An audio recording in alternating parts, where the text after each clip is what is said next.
হরে কৃষ্ণ। আগামীকাল ২রা ভাদ্র ১৯শে আগস্ট সোমবার পবিত্র রাখি পূর্ণিমার দিন। বছরে দ্বাদশ পূর্ণিমার মধ্যে একটা শ্রেষ্ঠ পূর্ণিমা হচ্ছে রাখি পূর্ণিমা। কিন্তু এই শুভতম দিন এবং পবিত্র দিনে ভুলেও ভুলেও খাবে না এই তিনটি খাবার। রাখি পূর্ণিমা খুবই শুভ একটা দিন বলা হয়েছে। এই পূর্ণিমার দিনে বোন ভাইয়ের হাতে রাখি পরিয়ে দেয় এবং এর ফলে ভাই বোনের সম্পর্ক দৃঢ় হয়।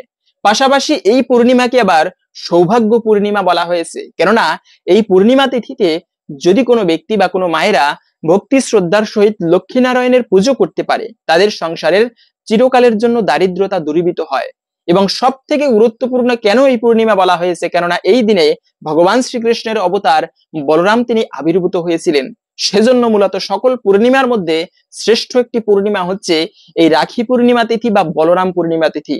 আজকের এই পর্বে আমরা জানার চেষ্টা করব এই শুভতম দিনে যে কার্যগুলো ভুলেও করা উচিত নয়। প্রত্যেকেরই আজকের এই গুরুত্বপূর্ণ তথ্যগুলো জানা প্রয়োজন। সকলকে স্বাগতম জানাচ্ছি আমাদের এই ধর্মীয় তথ্যমূলক চ্যানেলে। আমরা চেষ্টা করি এরকম সনাতন ধর্মের গুরুত্বপূর্ণ তথ্যগুলোকে আপনাদের সাথে উপস্থাপন করতে, শেয়ার করতে। তাই আসুন আগামী কিছুক্ষণ সময় একসঙ্গে ধৈর্য ধরে আজকের এই গুরুত্বপূর্ণ তথ্যগুলো জেনে নেই। আশা করছি এই তথ্যগুলো আপনাকে অবশ্যই সমৃদ্ধ করবে। ভালো লেগে থাকলে অবশ্যই একটা লাইক করে কমেন্টে আপনার ইষ্ট দেবতার নামটি অথবা বলরাম দেবের নামটি একবার হলেও লিখে যাবার অনুরোধ জানাচ্ছি। দেখেন, মাসের একটি শ্রেষ্ঠ দিন, 30 দিনে সাধারণ একটা মাস হয়, কিন্তু যদি বলা হয় একটা মাসের শ্রেষ্ঠ দিন কোনটি, সেটি হচ্ছে পূর্ণিমার দিন, পূর্ণিমা তিথি। এই পূর্ণিমা তিথির অনেক কার্য রয়েছে, মনি ঋষিরা পর্যন্ত পূর্ণিমাকে কাজে লাগাতেন। এমনকি সনাতন শাস্ত্রের একটি তন্ত্র শাস্ত্র একটা গুরুত্বপূর্ণ শাস্ত্র, যার মাধ্যমে অনেক কার্য করা যায় আমরা জানি। সেই অনেক তন্ত্র শক্তি প্রয়োগ করা হয় এই পূর্ণিমার দিনে। এবং সব থেকে গুরুত্বপূর্ণ বিষয় হচ্ছে সংসারের যারা দারিদ্রতা দূরীভূত করতে চান, মানে সংসারে যদি অভাব অনটন থাকে, সেক্ষেত্রে বলবো আপনারা বিশেষ করে মায়েদেরকে প্রতিটা পূর্ণিমায় অত ভালোভাবে না হলেও চেষ্টা করবেন সংক্ষেপে হলেও মা লক্ষ্মীর এবং নারায়ণের পুজো করতে। যার প্রতি মা লক্ষ্মীর পুজো হয়, মানে যে যে ব্যক্তির প্রতি মা লক্ষ্মী প্রসন্ন হয়, তার সংসার থেকে বা সেই ব্যক্তির জীবন থেকে দারিদ্রতা চিরকালের জন্য মোচন হয় এবং ভগবানের কৃপা লাভ হয়। সেজন্য পূর্ণিমা তিথিতে নারায়ণের পুজো করা, ভগবানের পুজো করা, তৎসঙ্গে মা লক্ষ্মীর পুজো করার বিশেষ গুরুত্ব দেওয়া হয়েছে। এবং সব থেকে গুরুত্বপূর্ণ বিষয় হচ্ছে এই যে রাখি পূর্ণিমা, এই দিনে তো একে তো হচ্ছে যে ভাই বোনের হাতে রাখি পরানো হয়, দ্বিতীয়ত হচ্ছে যে এটিকে সৌভাগ্য পূর্ণিমা বলা হয়। যদিও এটি ভাদ্র মাসে পড়েছে এই পূর্ণিমা, তথাপিও এই পূর্ণিমাকে শ্রাবণী পূর্ণিমা বলা হয়। এবং বৈষ্ণব জগতের কাছে বা বৈষ্ণবদের কাছে সব থেকে প্রিয় একটি দিন হচ্ছে এই বলরাম পূর্ণিমা। এই দিনে ভগবান শ্রী বলরাম কৃষ্ণের একজন হচ্ছে সেবক আর একজন হচ্ছে সেব্য ভগবান। সেবক হচ্ছে ভগবান বিষ্ণু। এই যে আমরা ভগবান বিষ্ণুকে দেখি একটা সাপের উপরে শুয়ে রয়েছেন সমুদ্রের উপরে, এবং সেখানে মা লক্ষ্মী তার পদক সেবা করতেছেন। যে সর্পের উপরে তিনি শুয়ে রয়েছেন সেটি হচ্ছে শেষনাগ, আর সেই শেষনাগই হচ্ছে বলরাম। সব সময় তিনি সহস্র মুখে যিনি বিষ্ণু নাম করেন, ভগবানের নাম কীর্তন করেন, সেই বলরাম ভগবানের যত পুজোর সামগ্রী বা যত প্রকাশ এই জগতের, এটি বলরামের প্রকাশ বলা হয়েছে। একজন হচ্ছে সেবা করে আর একজন হচ্ছে সেব্য, মানে একজন হচ্ছে সেবক আর একজন ভগবান। ভগবান দুজনেই যদিও ভগবান, তথাপিও একজন সেব্য ভগবান আর একজন সেবক ভগবান। এই বলরামের কথা প্রসঙ্গে আসলে বলে দিচ্ছি, বলরাম পঞ্চ রসেই কিন্তু ভগবানের সেবা করে। যারা আপনারা ভগবানের সেবা করেন, এদের জন্য বলা হয়েছে যে একটা সুন্দর তথ্য, ভগবানের সাথে একটা সম্বন্ধ স্থাপন করতে হয়। এই সম্বন্ধ অনেক প্রকারের হয়, তবে মুখ্য 5 প্রকারের সম্বন্ধ রয়েছে। যেমন কেউ দাস্য মানে রসে ভগবানের সেবা করে।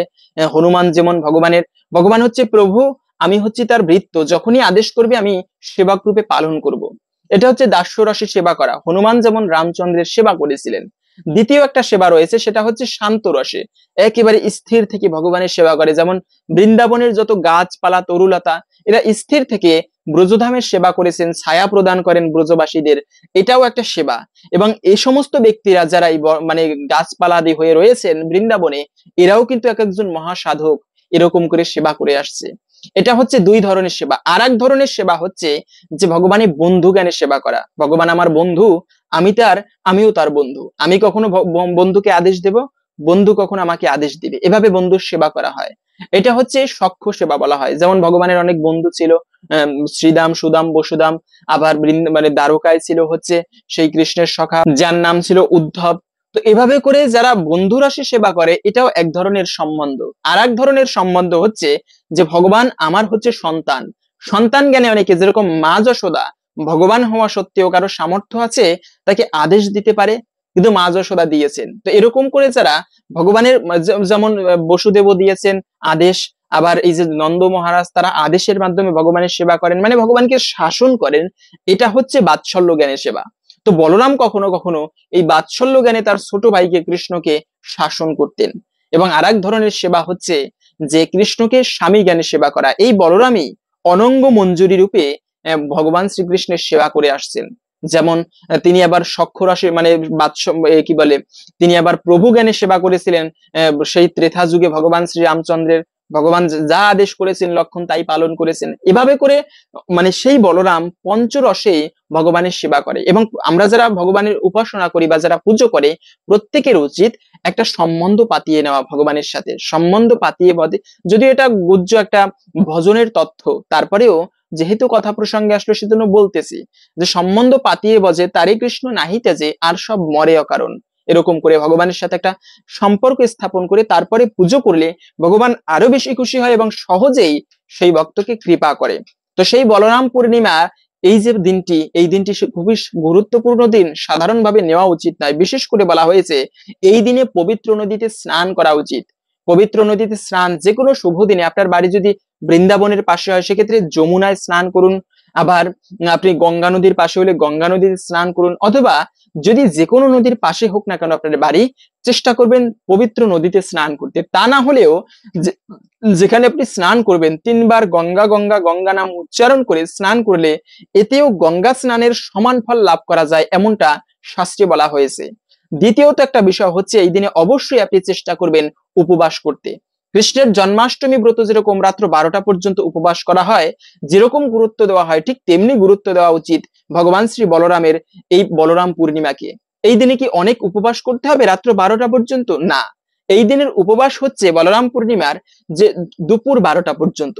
আপনি সকাল থেকে আগের দিনে আপনি মানে রাত্র 11টার আগে নিরামিষ খাবার গ্রহণ করবেন সম্ভব হলে অবশ্যই, এবং পরের দিনে আপনি বলরাম পূর্ণিমার দিনে দুপুর 12টার আগে পর্যন্ত কোনো পঞ্চরবি শস্য গ্রহণ করবেন না। এভাবে আপনি ওই দিনে ব্রত করে একেবারে না খেয়ে আপনি ভগবানের পুজো করবেন 12টার সময়। সম্ভব হলে অবশ্যই অভিষেক করতে পারেন। এরপরে আপনি ভগবানের প্রসাদ দিয়ে সেই ব্রত ভঙ্গ করবেন। এর মাধ্যমে নিঃসন্দেহে বলরাম ভগবানের কৃপা লাভ করা যায়। যার জীবনে বলরামের কৃপা হয়, বলরাম প্রভুর, তার জীবনে কোনো শত্রু থাকে না, শত্রু ভয় নাশ হয়। বলরাম প্রভু এমনিতেই রাগী, ভগবানের অবতার, তবে ভয় পাবার কিছু নেই। ভগবানকে কখনো ভয় পেতে নেই, ভক্তির সহিত তার পুজো করতে হয়। তো সেজন্য অবশ্যই এই দিনে উপবাস করবেন অন্ততপক্ষে দুপুর 12টা পর্যন্ত। দ্বিতীয় একটা বিষয় হচ্ছে অবশ্যই যথাসাধ্যভাবে দান করুন। দেখেন দানের অনেক মহিমা। এই যে রাখি পূর্ণিমা, দ্রৌপদী একবার ভগবান শ্রীকৃষ্ণ একবার সেই শিশুপালকে বধ করতে গিয়ে কনিষ্ঠাঙ্গুলে তিনি সুদর্শন চক্রকে আহ্বান করেছেন। তখন কৃষ্ণের আঙুল কেটে গিয়েছে। দ্রৌপদী তখন একটুকু বস্ত্রের আঁচল ছেড়ে সেই কৃষ্ণের রাখির মতো কৃষ্ণের কনিষ্ঠাঙ্গুলে বেঁধে দিয়েছিল।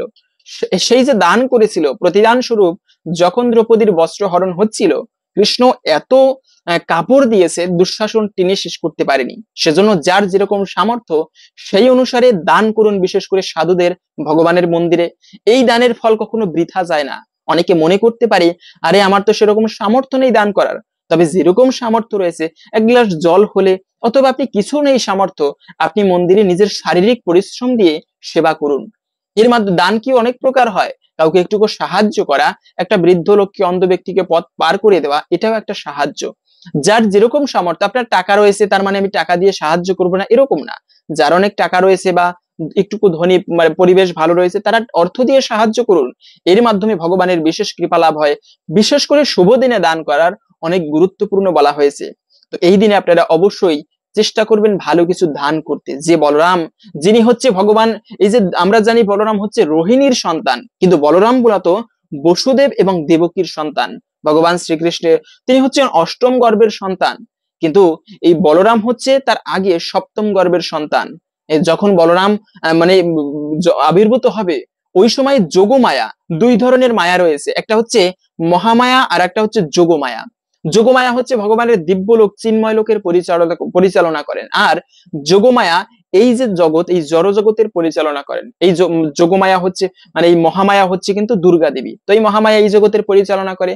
কিন্তু যোগমায়া দেখলেন যে মানে যদি বলরাম আবির্ভূত হয় তাহলে মানে বসুদেব কথা অনুসারে তিনি তার সন্তানকে সেই কংসের হাতে দিয়ে দেবে আর কংস হত্যা করার চেষ্টা করবে।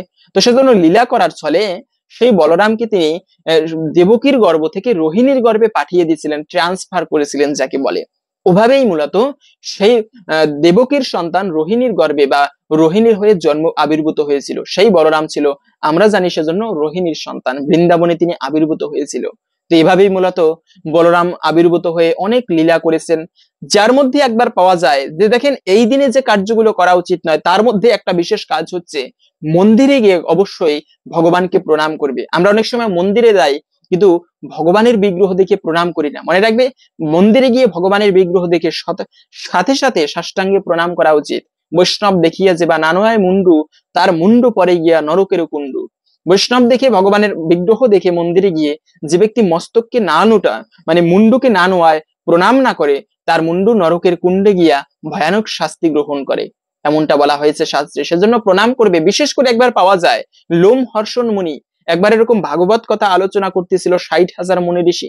তো ওই সময়ে ভগবান বলরাম উপস্থিত হলো, সমস্ত মুনি ঋষি উঠে দাঁড়ালো, কিন্তু লোমহর্ষণ মুনি তিনি উঠে দাঁড়ালো না, তিনি সম্মান করলো না। সাথে সাথে বলরাম মানে সবাই প্রণাম করেছিল বলরাম ভগবানকে, কিন্তু সেই লোমহর্ষণ মুনি তিনি প্রণাম করেনি। তো সাথে সাথে বলরাম ভগবান একটা কুশ নিয়ে সেই মানে লোমহর্ষণ মুনির মস্তক ছেদন করেছিল। কেন? তিনি বৈষ্ণব দেখে ভগবানকে সম্মান করেনি, সেজন্যই এমন কার্য করেছিল। সেখানে ভগবান শ্রীকৃষ্ণ উপস্থিত ছিল, তাকে প্রণাম কেন করেনি, এজন্য বলরাম তাকে এই শাস্তি প্রদান করেছিল এবং মুক্তি দিয়েছিল।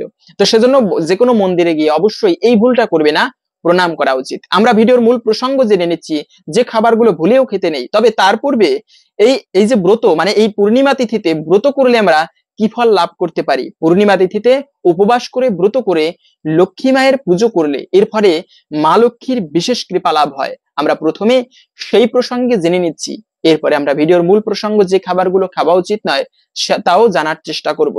আশা করছি প্রত্যেককে বলবো ধৈর্য ধরে কিছুক্ষণ সময় মা লক্ষ্মীর এই বিশেষ ব্রত কথা শ্রবণ করুন। আশা করছি একটুকু হলেও লক্ষ্মী মায়ের কৃপা লাভ হবে। এক দেশে একজন রাজা ছিলেন, তিনি সৎ ধর্মপরায়ণ ছিলেন। তার দেশে এক নিয়ম ছিল, হাটে প্রজাদের যেসব জিনিস বিক্রি হবে না তিনি তা ঠিক দামে প্রজাদের কাছ থেকে কিনে নেবেন। এক কামার হাটে একটি লোহার নারী মূর্তি বিক্রি করতে এনেছিলেন, কিন্তু সারাদিনেও তা বিক্রি হয়নি। সে রাজবাড়িতে এসে সে কথা জানালে ধর্মপরায়ণ রাজা তা কিনে নেন। সেই দিন রাত্রে রাজা তার বাড়িতে কান্নার আওয়াজ শুনতে পান। সারা বাড়ি ঘুরে শেষে ঠাকুর ঘরে দেখেন এক সুন্দরী নারী কাঁদছে। রাজা তার সামনে গিয়ে বললেন, কে মা তুমি, কাঁদছো কেন? সে বলে, আমি রাজলক্ষ্মী, তাদের বাড়িতে এতদিন ছিলাম, এখন আর থাকতে পারবো না, চলে যেতে হবে, তাই কাঁদছি। রাজা বিনয়ের সুরে হাত জোর করে জিজ্ঞাসা করলেন, কেন মা, আমি কি করলাম? সে বলল, আমি যে আর থাকতে পারবো না, বাড়িতে যে তুই অলক্ষ্মী এনেছিস তখন তারপর কাঁদতে কাঁদতে রাজলক্ষ্মী চলে গেলেন। মন খারাপ নিয়ে রাজা জালনার ধরে বসে রয়েছিলেন। হঠাৎ দেখলেন একজনা বেরিয়ে যাচ্ছে, অমনি দৌড়ে গিয়ে রাজা জিজ্ঞেস করলেন, কে মা তুমি, চলে যাচ্ছ কেন? সে বললে, আমি তোমার ভাগ্য লক্ষ্মী, তোমায় ছেড়ে চলে যাচ্ছি, ঘরে অলক্ষ্মী এনেছো, থাকতে আর দিলে কই? রাজা মাথা নিচু করে দাঁড়িয়ে রইলেন। এমন সময় দেখেন আরো এক সুন্দরী নারী বেরিয়ে যাচ্ছে। রাজা তাড়াতাড়ি তার পথ আগলে বললেন, তুমি কে মা, চলে যাচ্ছ কেন? সে বলে, আমি যশোলক্ষ্মী, তোমায় ছেড়ে চলে যাচ্ছি। এইভাবে একে একে রাজলক্ষ্মী, ভাগ্যলক্ষ্মী আর যশোলক্ষ্মী তিনজনই রাজাকে ছেড়ে চলে গেলেন। রাজার চোখে ঘুম নেই, জানালা ধারে বসে থাকতে থাকতে দেখেন একজন পরম পুরুষ আরেক সুন্দরী নারী বাড়ি থেকে চলে যাচ্ছে। রাজা দৌড় আগলে তারা কে জানতে চাইলে সুন্দরী নারী বলেন, আমি কুললক্ষ্মী, আর ঘরে অলক্ষ্মী আছে তাই থাকা হবে না। পরম পুরুষটি জানালেন তিনি ধর্ম, কিন্তু অলক্ষ্মীর কারণে তাকে যেতে হচ্ছে। সে কথা শুনে রাজা জিজ্ঞাসা করলেন, আমার দোষ কি? ধর্ম রক্ষা করতেই আমি অলক্ষ্মীকে কিনেছি, ধর্মই আমার সম্বল। এই ধর্মপথে আমার রাজলক্ষ্মী, ভাগ্যলক্ষ্মী, যশলক্ষ্মী, কুললক্ষ্মী সবাইকে যেতে দিয়েছি। আমি ধর্মপ্রাণ, ধর্ম কখনো ত্যাগ করিনি, আমি আপনাকে যেতে দেব না। ধর্ম দেখলেন রাজার কথাই ঠিক, তিনি রয়ে গেলেন। কিন্তু রাজার অবস্থা দিন দিন খারাপ হতে থাকে, তার সব সুখ হারিয়ে যায়। রানী যেদিন যেমন হয় তাই যত্ন সহকারে রাজাকে খাওয়াতে থাকেন। রাজা খেতে বসলেই পঙ্গপালের মতো পিঁপড়ের দল চারিদিকে, থালার চারিদিকে ঘিরে বসতো। রাজা রানীকে তার খাবারের ঘি দিতে বারণ করলেন। তিনি খেতে বসেন, খাবার থালার চারিদিকে পিঁপড়ের দল এসে জড়ো হয়, কিন্তু খাবারে তাদের রুচি নেই। তাই দেখে এক পিঁপড়ে বলে, ওই অলক্ষীর কারণে রাজা এমন গরিব হয়েছে যে খাবারে ঘিও জুটছে না। তা শুনে রাজা হা হা করে হেসে উঠলেন। রানী দেখতে পেয়ে বললেন, আপনি এমন করে হাসছেন কেন? রাজা বলবেন না, রানীও ছাড়ার পাত্রী নন। রাজা তখন বলেন, এ কথা বললেই আমার প্রাণ যাবে, তাও যদি তুমি শুনতে চাও তাহলে বলবো। তাও রানী শুনতে চায়। রাজা তখন বললেন, আমি মরলে যদি তুমি খুশি হও তাহলে চলো ওই নদীর ধারে। রানী ভাবে, একটা কথা বললে আবার রাজা মারা যায় নাকি।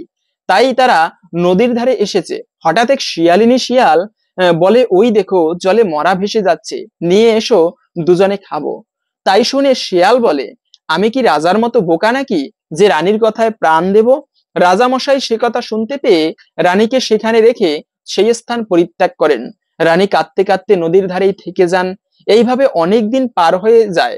দেখতে দেখতে আশ্বিন মাসের পূর্ণিমা তিথি উপস্থিত হলো। রানী দেখলেন নদীর ধারে শঙ্খ, ঘন্টা, ধূপ ধুনো দিয়ে কারা যেন কি সব করছে। রানী এগিয়ে গিয়ে মেয়েদের জিজ্ঞাসা করলে তারা কি করছে। তখন তারা বলে, আমরা পবিত্র পূর্ণিমা তিথিতে মা লক্ষ্মীর পুজো করছি।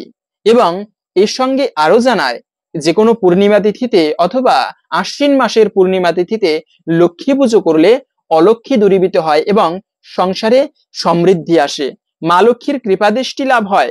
তাই শুনে রানী তাদের কাছ থেকে রং মাখানো পিটুলি চেয়ে লক্ষ্মীগড়ে নারিকেল নিয়ে তালের ফোঁপর দিয়ে মা লক্ষ্মীর পুজো করলেন। তারপর গান গল্প সারা রাত জেগে কাটালেন।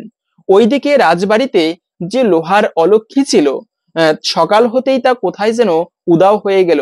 ধর্ম এসে রাজাকে বললেন, আপনার অমঙ্গল কেটে গেছে, অলক্ষ্মী দূর হয়েছে, আপনি রানীকে ফিরিয়ে নিয়ে আসুন। রাজা পালকি নিয়ে রানীকে ফিরিয়ে আনলেন। তারপর খুব ঘটা করে লক্ষ্মী পুজো করে আবার সব ফিরে পেলেন। এইভাবে লক্ষ্মী পুজো বা কোজাগরী পুজোর মাহাত্ম্য সর্বত্র ছড়িয়ে পড়লো। তো এই ছিল মূলত পূর্ণিমা তিথিতে, বিশেষ করে আশ্বিন মাসের পূর্ণিমার আরো গুরুত্ব রয়েছে লক্ষ্মী পুজো করার জন্য। তো আপনারা যে কোনো পূর্ণিমায় ব্রত করে লক্ষ্মী পুজো করতে পারলে, কেবল একাকী লক্ষ্মী পুজো নয়, মূল হচ্ছে ভগবান বিষ্ণুর পুজো করা, এরপরে লক্ষ্মী পুজো করলে তার মাহাত্ম্য অনেক বলা হয়েছে। এতে সংসারের দারিদ্রতা দূরীভূত হয়। তো এই দিনে, এই শুভতম দিনে, বিশেষ করে রাখি পূর্ণিমা এবং বলরাম পূর্ণিমার দিনে যে খাবারগুলো ভুলেও খাওয়া উচিত নয়, তার মধ্যে প্রথমত হচ্ছে পঞ্চরবি শস্য। মানে রাখবে দুপুর 12টার আগে উপবাস রয়েছে। প্রত্যেকটা বৈষ্ণব সমাজ এই দিনে উপবাস করে। কৃষ্ণের জন্মাষ্টমীকে যতটা প্রাধান্য দেয়, ঠিক তেমনি কিন্তু প্রাধান্য দিয়ে থাকে এই বলরাম পূর্ণিমাকে। এই দিনে 12টার আগে কখনো ভাত খাওয়া উচিত নয়। তারপরে মানে আটা রুটি, তারপরে বিস্কিট, কেক, পাউরুটি, এরকম পঞ্চরবি শস্য ভুলেও এই মানে রাত দিন 12টার আগে গ্রহণ করবে না। দ্বিতীয় একটা বিষয় হচ্ছে, এটি যেহেতু রাখি পূর্ণিমার দিন, কখনো কোনো বোনকে কষ্ট দিবে না। মানে রাখবে, বোনের মতো, ভাই বোনের মতো এত পবিত্র সম্পর্ক জগতে দ্বিতীয় নেই। খুবই পবিত্র এবং শুভ সম্পর্ক। তাই কোনো বোনকে কখনো কষ্ট দেওয়া উচিত না, সেটা যে কোনো দিন হোক না কেন। বিশেষ করে এই পবিত্র, অনেক সময় আছে কালো মেয়েদেরকে নিন্দা করে, বা রাস্তা দিয়ে হাঁটার সময় ছেলেরা কুদৃষ্টিতে মাতাজিদের দিকে বা মায়েদের দিকে তাকায়। তো এটা করা উচিত নয়। মাতৃবৎ পরদারেষু, অপরের স্ত্রীকে বা যে কোনো মায়েদেরকে মায়ের সমান জ্ঞান করা উচিত, শুধুমাত্র নিজের স্ত্রীকে বাদে সকলকে মায়ের সমতুল্য। বিশেষ করে যে কোনো বোনদের কখনো উৎপাত করা উচিত নয়। তো এই বিষয়, এই শুভ দিনে কোনো বোনকে কষ্ট দিবে না। দ্বিতীয়ত হচ্ছে, অবশ্যই মন্দিরে গিয়ে প্রণাম করবে, যা তো আমরা জেনেছি। এবং যে খাবারগুলো খাবে না, তার মধ্যে আরেকটা খাবার হচ্ছে, অসৎ ব্যক্তির বাড়িতে কখনো কোনো শুভ দিনে অন্ন গ্রহণ করবে না। যেমন খারাপ স্ত্রীদের বাড়িতে যারা বারবনিতা, অথবা যে সমস্ত ব্যক্তিরা অসৎ উপায়ে অর্থ উপার্জন করে, তাদের খাবার গ্রহণ করতে নেই, এতেও পাপের ভাগী হতে হয়। এবং তৃতীয়ত হচ্ছে, এই দিনে আপনি ব্রত করেন কিংবা না করেন, ভুলেও এই পূর্ণিমা তিথিতে কখনো আমিষ ভক্ষণ করতে নেই। চেষ্টা করবেন আপনি একটুকু খিচুড়ি প্রসাদ ভোগ দিয়ে অথবা আপনি নাড়ু করে ভগবানকে ভোগ দিয়ে সেই ভোগ আপনি মা লক্ষ্মীকে অর্পণ করে সেই প্রসাদ সকলের মাঝে বিতরণ করতে। এর মাধ্যমে অবশ্যই মা লক্ষ্মীর বিশেষ কৃপা লাভ হয়, ভগবানের কৃপা লাভ হয় তার প্রসাদ গ্রহণের মাধ্যমে। তো হরে কৃষ্ণ। আশা করছি আজকের এই গুরুত্বপূর্ণ তথ্যগুলো জেনে আপনি সমৃদ্ধ হয়েছেন। ভালো লেগে থাকলে অবশ্যই একটা লাইক করে কমেন্টে লক্ষ্মী মায়ের নামটি অথবা বলরাম প্রভুর নামটি একবার হলেও লিখে যাবার অনুরোধ জানাচ্ছি। ভগবানের কৃপায়, মা লক্ষ্মীর কৃপায় সকলের জীবনে সমৃদ্ধ হোক এই কামনা করে আজকের ভিডিওটা এখানে সমাপ্ত করছি। হরে কৃষ্ণ।